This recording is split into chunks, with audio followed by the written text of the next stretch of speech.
Hey folks, Rob here. Thought I'd come out this morning. It's actually really early in the mornings before daylight, and shoot this little video. I was contacted by Mid 10 Tactical, and they wanted to send me a combination flashlight, laser, weapon light, try on a handgun and see what I thought about it. And this is it in the box. It's a really lightweight little unit. It's compact, fairly small. Uh, There's your product number, and I'll show that again later on in the video. We'll do an unboxing of this and look at it, and we'll try to do a little comparison. That's why I come out here in the dark, so we could light up the building here and see what kind of light you can expect to get from it, and see what the laser done in a darker environment. I found that most lasers are not that great for daytime shooting, so mostly a low light nighttime type thing. So never been a big fan of lasers, but it's got one on it, and so anyway, we're gonna unbox it, take a look at it. It's got some neat little features. It's got wireless charging, so it is rechargeable, and you don't have to buy batteries for it, and it is wireless. So or not wireless, but magnetic, I should say. There's no plug on it. Actually, you just touch the cord to the little charging port on it, and it does its thing. So, neat little feature. Has battery indicator light, 200 lumen, so less than 5 milliwatt class 3 green dot laser. I think it weighs 2.8 ounces, so it's real lightweight. Looks to be all polymer construction. So, anyway, guys, I'll unbox it. Hope you enjoy it. So it does come with your 3 extra mounting plates to fit different models of guns. And let's see what else you get in here. You get your Allen wrenches. There's 2 of them. I'm assuming one of them is to mount the unit itself, and the other one is to adjust your laser. So we got our 2 Allen wrenches. You got a cleaning cloth, and then you have your instruction manual. Light laser combo use guide, and there's everything. So the number 1 is a Beretta 92, the Smith & Wesson 99 or TSW. That's the number 3. The number 2 is a Glock, and the number 4 is a standard 1913. So they are numbered. That's good, because they're kind of all look similar, so it's a little bit hard to tell them apart. So you have your 2 Allen wrenches to mount this to your gun. It does have the number 1 in there, which was the Beretta 92. We're going to want the number 4. So let me find the number 4. That would be the number 4, because we're going to be putting it on a standard 1913 rail. So it comes set up to fit a Beretta 99 or 92. Some guns still have proprietary mounts. So, and let's see how to change that little doodah out, our little adapter plate. So loosen our screw. The whole unit itself is made of polymer, looks like. Looks pretty sturdy though. Has a 1 meter impact resistance, so it's not unbreakable. So let's see how that oh, that's dovetailed in, so that simply slides out. And these only go in one way, so it would go in such as that. And then this would slide back over, and that is how that mounts. So what we have here, I have my Beretta. This is the Beretta I use. This is my home defense gun, and I have had this ProTech Elite 190 on it. This is the first weapon light I ever got. My wife bought this for me for Christmas one year, and I have had this light for years, like several years. So we're going to loosen this up. We're going to try this on the Beretta APX and see how it works out on the APX. So we have loosened our mount. It's kind of a floating type mount. Our best fit is going to be I'm gonna have to loosen it a little more. We don't have enough adjustment there yet. So I'm going to loosen this mount some more and see if it will go over the rail. I'm going to have to loosen it just a little more, it looks like. Try not to get in the way of demonstrating it.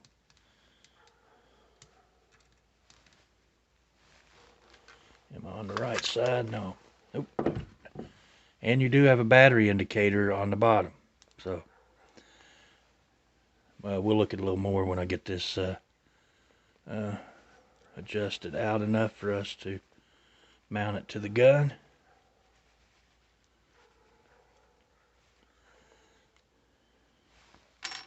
So let's see if we got enough there. There we go. I do wish it would come back one more notch, but looks like it's going to work out pretty good right there. Let's tighten it down. Actually, I guess we could. That doesn't move the light in it. It just moves the mount. So we're going to tighten this down.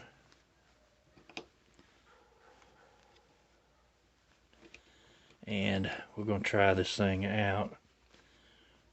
I come out here purposely. I'm on the wrong side. Hope I didn't just ruin my threads. So we're going to tighten this down. Don't want to over tighten it, but we want it tight enough it's not going to move. I need to get me one of those impact little Wheeler fat wrenches to torque this stuff down with. That's probably plenty enough. Now it does kind of put the buttons kind of far out. But if you got your shooting hand here, you can activate it with your thumb. The lower button is the laser, and I don't know if you can see the laser there. I'll try to get it on the table where you can see it. Should be in sight there somewhere. There it is. So there's the laser, and then you can, the top button here operates the light. So there's your light, and you can use the light by itself, laser by itself. If you press and hold the light button, it goes into strobe. So, but anyway, and it does have magnetic charging. So to charge it, you simply put that right there and plug in your charging block, and you're good to go.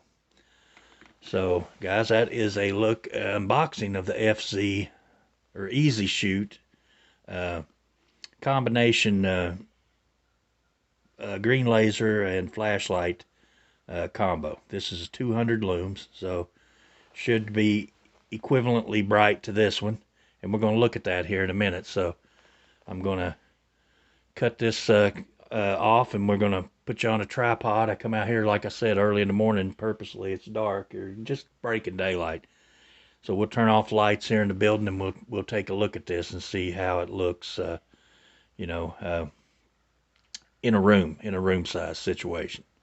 So stay with me, and I'll get us set up, and we'll take a look at this. So I'm across the room. I'm at the far side of the room. That's probably about 20 feet, and we're going to turn off this light, and we should be dark, and we're going to see how this little light lights up the room.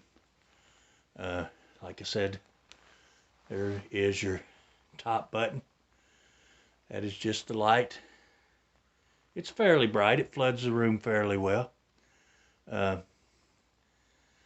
Camera's a little jittery, and there it is with your, we'll try the laser. And there it is with the laser. You can see the laser there on that trash can. Not so well on the the white surfaces. I can see it plainly, but the camera I don't think is picking it up quite as good as I can see it. It does appear to need a little bit of adjusting, but this is what the light looks like on your gun across the room. It's actually lighting up the room fairly well. Let's compare it to the Protec that I've had for years, and see what we get. So here is the little ezshoot. Trying to hold it steady, and there it's off. And here is the Protec. So that's the Protec. So this is, of course, the batteries on this are probably, that battery's probably been in that a while, so probably not a real good comparison, but I can see where the little ezshoot is definitely brighter. Yeah, quite a bit brighter. I mean, it pretty well drowns this one out. So, I mean, anyway, guys, I thought I would just bring you all along and give you a look at this. I'll have a link to it in the description below if this is something that interests you. Like I said, there'll be a link for it in the description below. And let me pause you here and we'll surmise this up. Okay, guys, just to wrap it up, I did also install it on the Taurus TX22. I only have a couple guns that have Picatinny rails, so I did install it on the little TX22 just to give you a comparison of what it looks like on a couple different size guns. I wish it set just a little closer to the trigger guard, but this is more of a mid-size gun, so the buttons are more reachable with the trigger finger, although I find it easier just to use the support hand thumb to activate the light or the laser. Both are easy to activate that way. So actually a pretty nice little unit. Doesn't add any weight really to the front of the gun. So overall, it's a nice little unit. I think I'm going to keep it, you know. I may put it back on my Beretta and use it for a while and see what it does and how it holds up. So anyway, guys, I appreciate y'all watching. Don't forget to check out the Hamilton Outdoors Facebook group page. It's deer season here in Kentucky, so if you get any deer pics, make sure you you know, share your deer hunting pictures with us. I have limited time this year, so I'm not sure yet whether I'm going to hunt this year or not. Out of our season, I'm going to have about 5 days to hunt if I work all night and don't sleep and leave from work as soon as I get off. But I'm still debating whether to go or not with the limited amount of time I have to hunt. So anyway, share your pictures. Don't forget to check out Treetop Outdoors. Tim over at Treetop Outdoors is having his 1,000 subscriber giveaway. He's giving away a Savage. I think he said it's a 93. It's a 22 Magnum bolt action. Beautiful gun. Anybody be glad to get that. And he's getting close. He's working on that 1,000 real quick. So anyway, guys, check out Tim. Give me a thumbs up. That's the best thing you can do for the channel.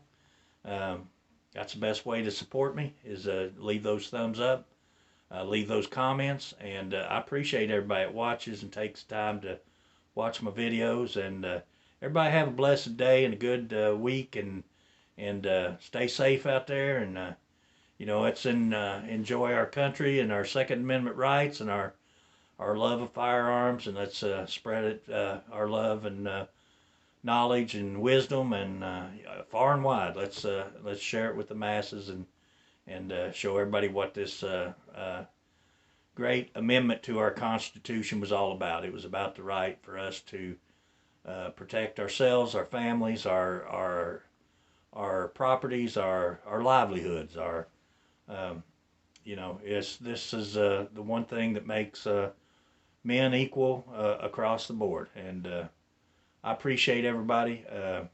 You know, keep supporting the Second Amendment, and we'll see you guys on the next video. Thanks for watching.